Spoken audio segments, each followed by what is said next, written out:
About to make some barbacoa for Easter. About to prep it up and get it on the pot so I can have it ready for tomorrow morning.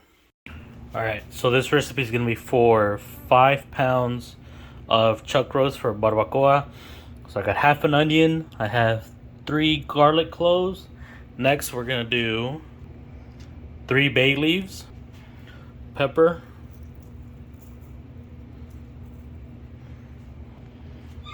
oregano,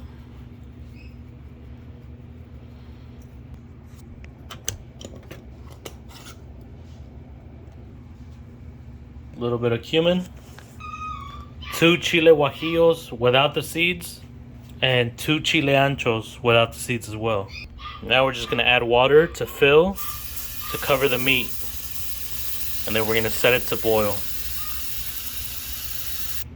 Also, don't forget to add salt as well. One last thing before I throw it on, add a little bit of chicken bouillon to give some extra flavor, and trust me, it'll be amazing. Start your stove, medium heat, bring it to a boil, and we'll check on it periodically. Let's go ahead and check on it. Look at that. Oh my goodness, it's boiling so nice. So it's been an hour, and the meat is looking good. Let's check how tender it's getting. Simple fork test.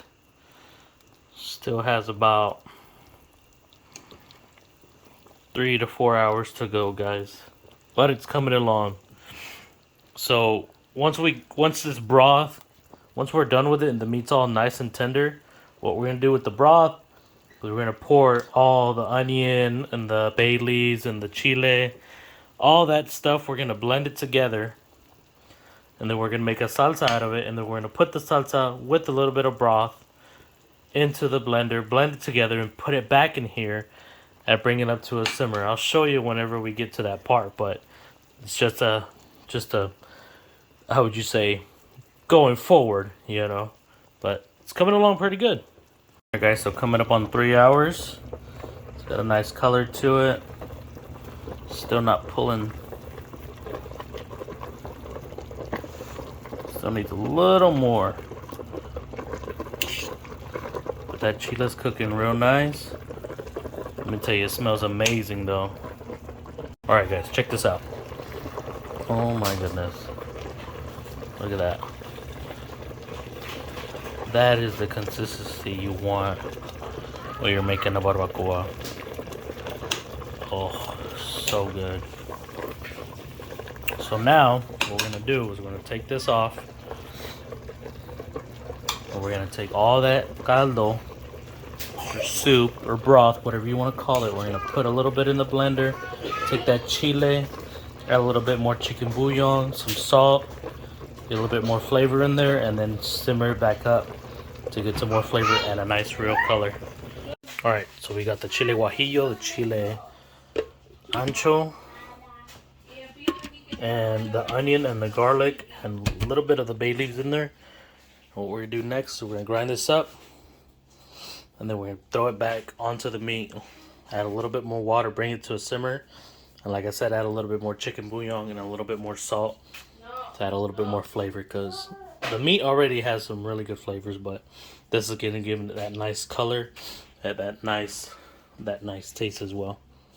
So after we blend up all our chile, all our onion and everything like that, we add a little bit more water and all the broth in there and stuff like that. You pull the meat apart just a little bit so you can get that consistency for your tacos and stuff like that. And you put the heat back on medium, simmer it for about another hour or so. Add a little bit more salt and a little bit more chicken bouillon, and you'll be ready to eat. Yeah guys, that's what it's starting to look like so far. Time for the final product. Look at that. Look at that nice color, that nice red color. That birria that everybody's so crazy about. You could take that caldo, serve it on the side. You could dip your quesadillas in it. Oh my goodness. But anyways, guys, that's it. Time to eat. What crazy is all about. That's that birria quesadilla right there. You just dip the tortilla in the broth from the barbacoa. Put the barbacoa in there. Put some cheese in. There you go, guys. That's good eating right there.